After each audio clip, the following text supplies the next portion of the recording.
আসসালামু আলাইকুম প্রিয় দর্শক, সবাই কেমন আছেন? আশা করছি সবাই ভালো আছেন। তো আমরা 5 জন একটা টিম ছিলাম।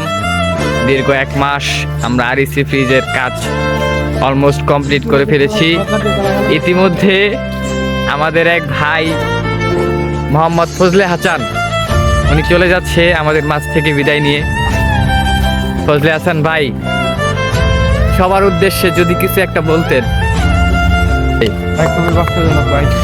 আর এই মন্টেজে যারা আসতে চাইতেছে তাদের উদ্দেশ্যে যদি কিছু একটা বলতেন। খুব ভালো। বিদায়ের সময় দেখতে দেখতে 1 মাস চলে গেছে, আমরা বুঝতেও পারি নাই। আমি আগামী পরশুদিন চলে যাব। তো এক এক করে সবাই বিদায় নিবে, আবার নতুন করে নতুন স্টুডেন্ট আসবে যাবে।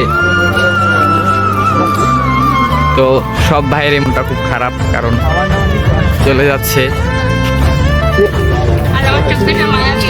এটি হচ্ছে আমাদের সেই ঐতিহাসিক মন্টেজ, যেটি আমরা ত্যাগ করব খুব তাড়াতাড়ি। খুব মিস করব সব কিছু। অলমোস্ট আমরা সব ভাইয়েরা একসাথে আছি, ঠিক আছে। সবারই মন খারাপ যে আমরা চলে যাব এক এক করে সবাই বিদায় নিয়ে। এই যে আমাদের আরেক ভাই, তিনিও চলে যাবে। সবাই এক এক করে বিদায় নেবে এই মন্টেজ। দেখতে দেখতে বিদায়ের ঘন্টা বেজে গেছে, যাওয়ার সময় হয়ে গেছে। ভাই খুব কান্নাকাটি করতেছে, একটা ভাই চলে যাচ্ছে এইভাবে। তো অলমোস্ট ভাইয়ের বিদায় ঘন্টা চলে এসে পড়েছে। এই যে আমাদের ভাই চলে যাচ্ছে। কত? 300 না?